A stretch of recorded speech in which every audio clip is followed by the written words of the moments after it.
podcast. I am your host, Andy Wilson. I'm entering into my 17th season here in Newcastle, Indiana. If you want to grow your lawn care business, there is a shift that has to happen. You have to stop thinking like someone who just cuts grass. And you have to start thinking like a CEO. Because the truth is, a lot of lawn care business owners are stuck in operator mode. They're great at mowing, edging, trimming, and they do an awesome job making the properties look amazing. But building a business requires a completely different mindset. Today on the Lawn Hustle, we're talking about the shift from operator to CEO and why that mindset change is what separates the struggling lawn business from the ones that actually scale and take their business to the next level. Before we get started, we're going to hear a word from today's show sponsor, Eartha Pro. Tired of chasing payments and losing track of jobs? Eartha Pro back office software makes it simple for solo guys and small lawn care and landscaping crews. Schedule, invoice, and organize all in the same place. We also have a mobile app and integrate into QuickBooks. Sign up at earthapro.com with promo code TheLawnHustle11 for a $50 Amazon gift card, 10% off, and personalized onboarding. Eartha Pro, you run the outside work, we run the office. And if you are looking for a CRM that is designed for the solo operator or the small lawn care business, Eartha Pro is your option. Use the Lawn Hustle 11 as you onboard. You get that 10% discount, that $50 Amazon gift card, and personalized onboarding. So if you're looking for a CRM and you can't afford the big guy, check out Eartha Pro, designed for the small business owner. Call Peter or Courtney, schedule a 15-minute phone call with them, and see what they have to offer. I encourage you to do that. Most lawn care businesses start the same way. It is my opinion that most lawn care businesses, if not all of them, we start off as Chuck in the truck. We buy a mower, a trimmer. We throw together a trailer. We start knocking on doors, making Facebook pay post. And there's nothing wrong with that. We all start off that way. That's the grind. That is the hustle. But the problem is many business owners stay stuck here. They focus on the next yard, the next payment, the next day's schedule. They're running a job not building a company. And when you stay in operator mode, you become the bottleneck of your own business.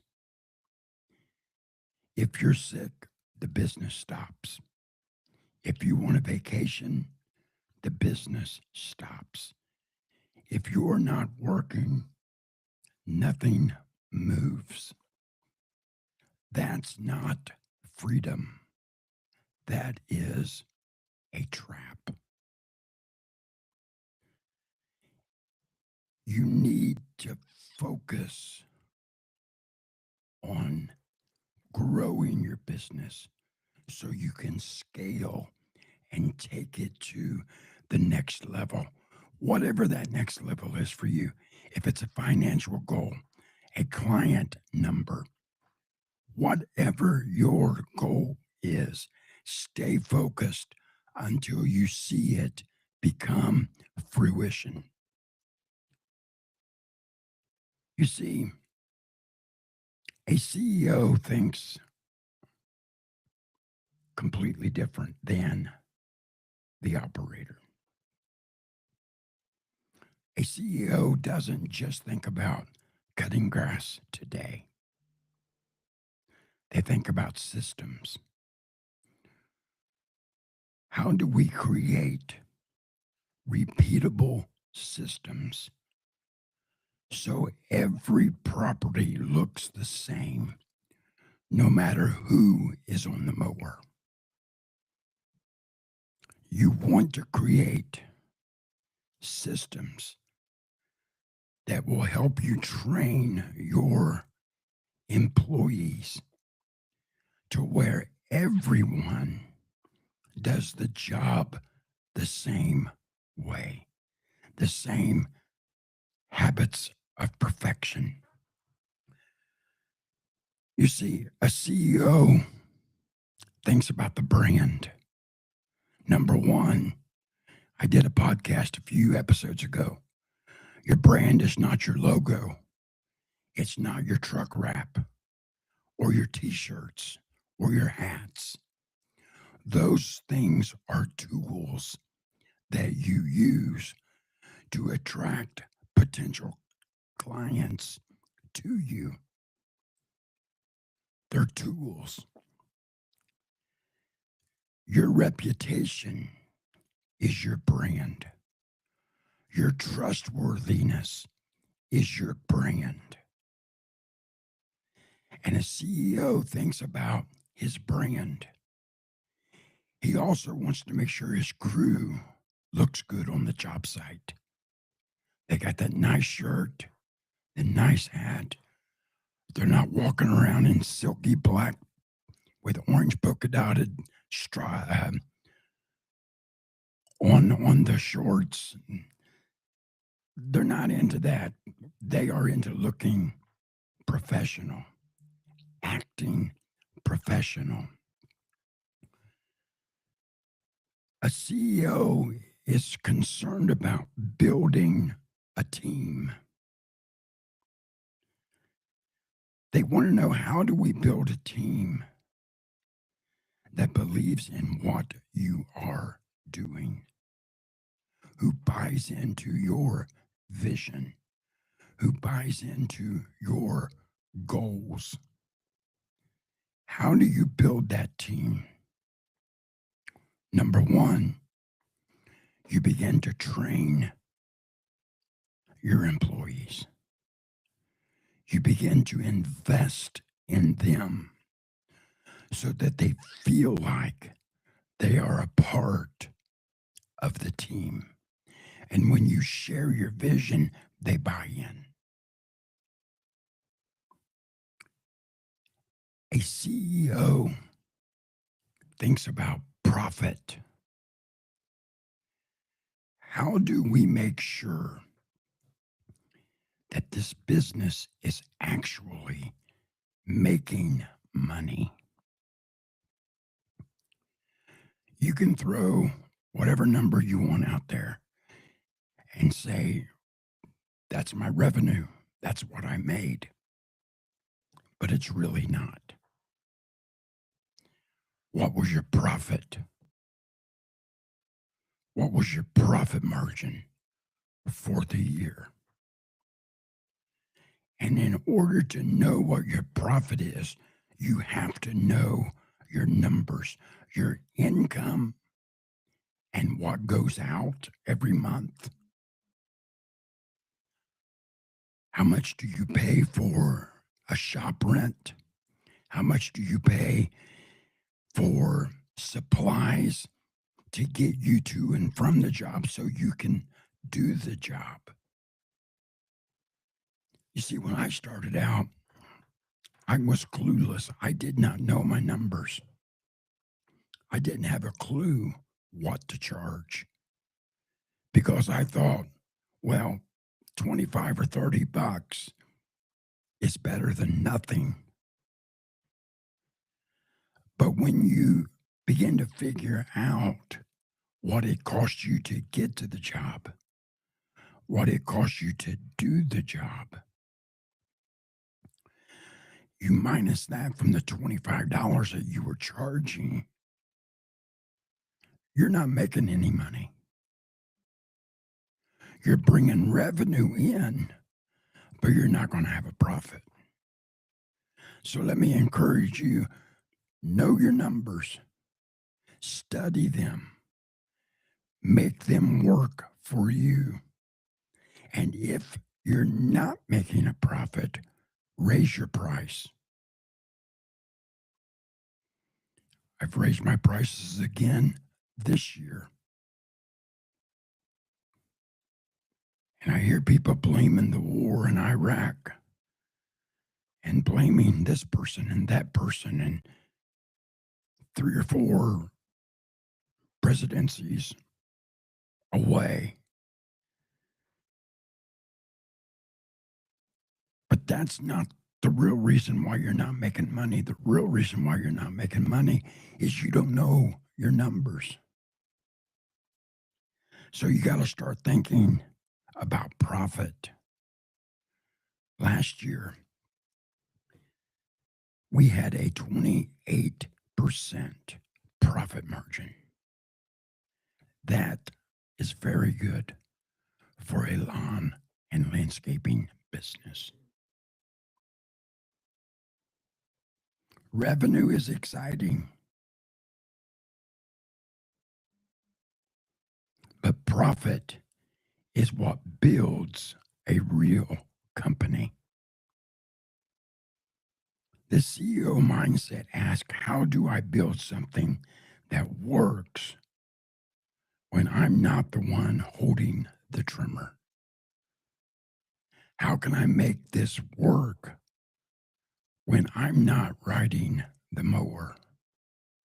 I'm not trimming the bushes or edging the driveway or sidewalks, installing the mulch or the river rock. How can I make my business work when I'm not working in the business because I'm working on the business? The hard truth in the green industry, the lawn care industry, is full of hard working people. But hard work alone doesn't build a scalable business. You can work 70 hours a week mowing lawns and still feel stuck. Why? Because you're not working in the business, you're stuck working.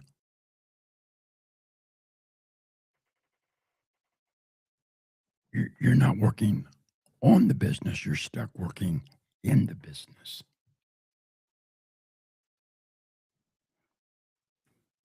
The moment things start to change is when you step back and you ask, number one, how do I improve my pricing?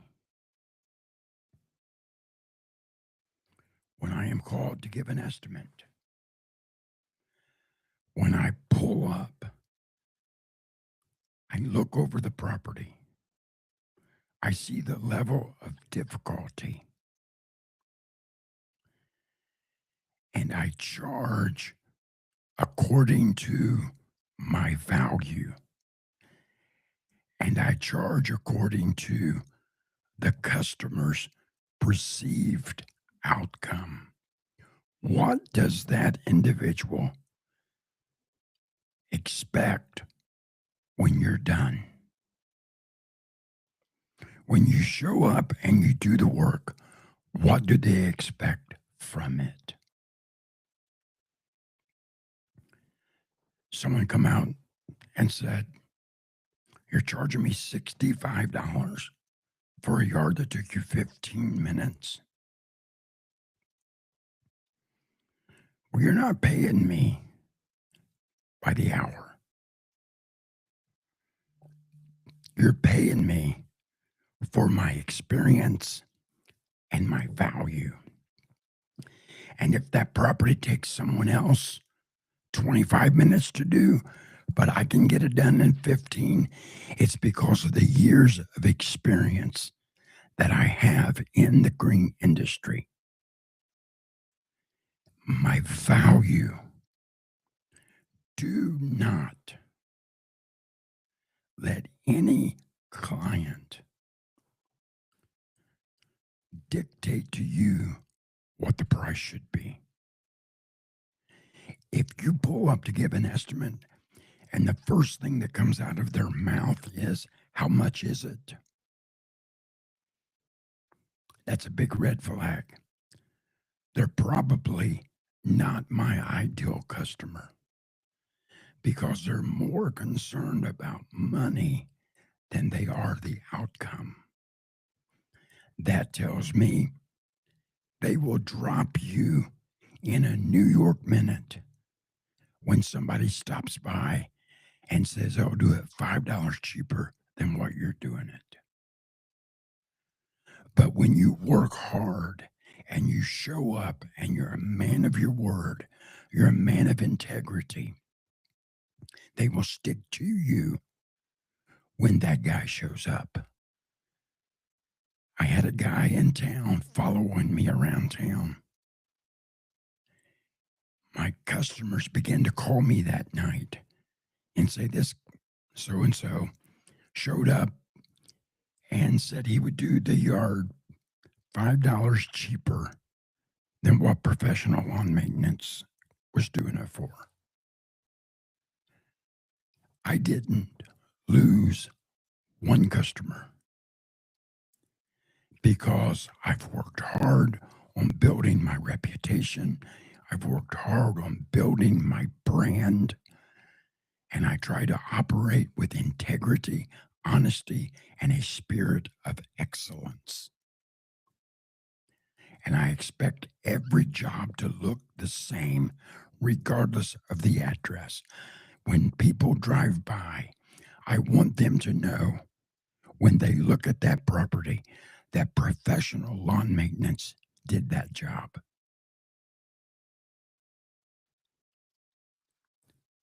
So get your pricing right.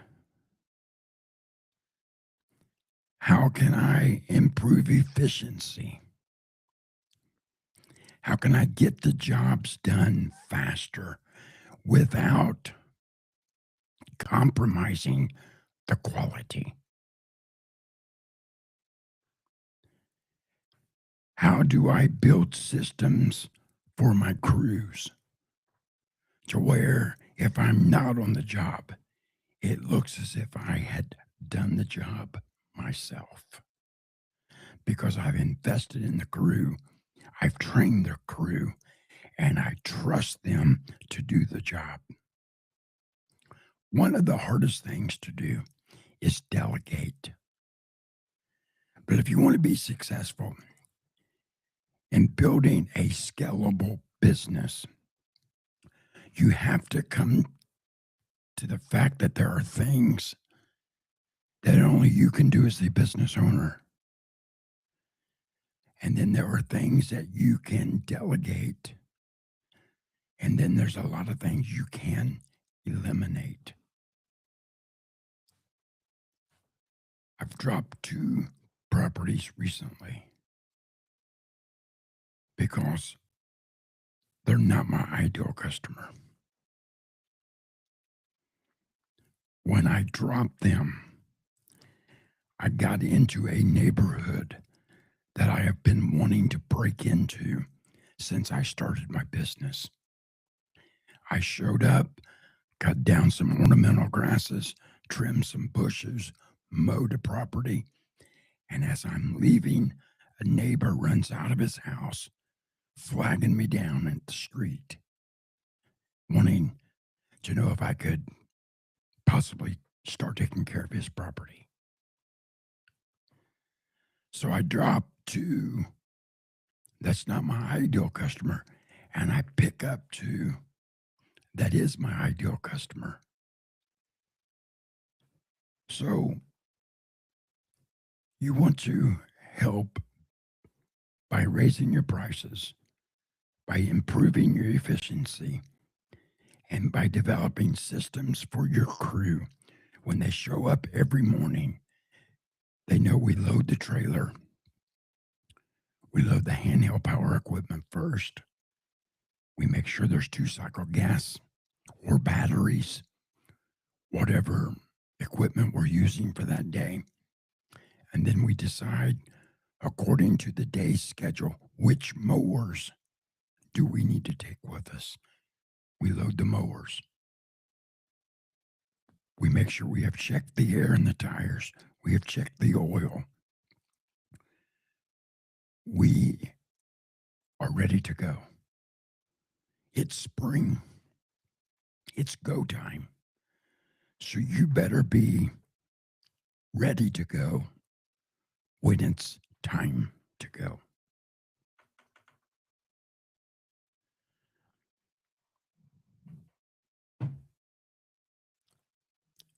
When you are thinking about your prices, your efficiency, your crews, and how you can create a better customer experience.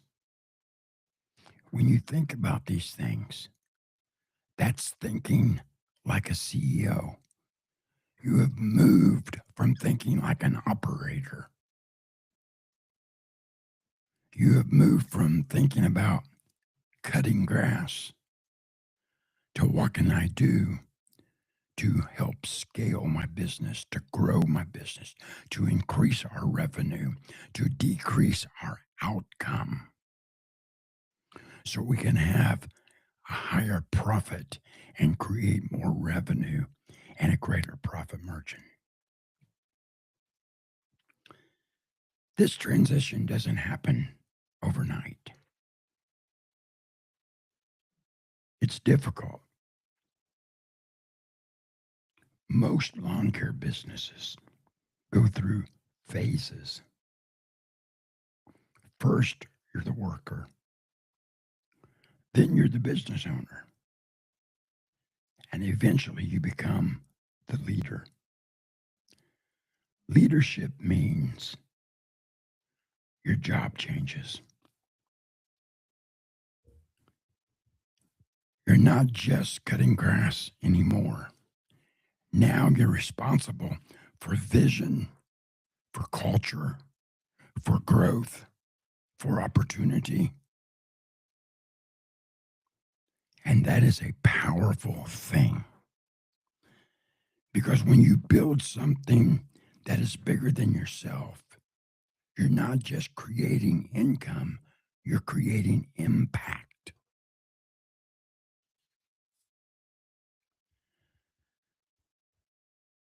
Let me leave you with this.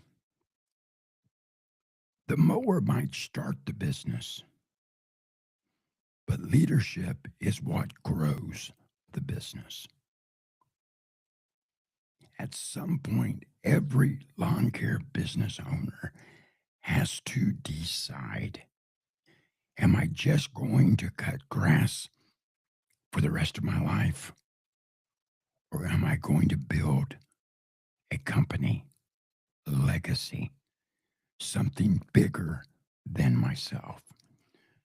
Because the moment you start thinking like a CEO, you stop chasing yards and you start building systems.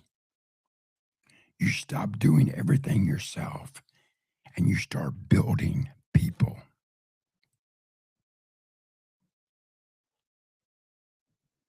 And that's how a lawn care hustle becomes a real business.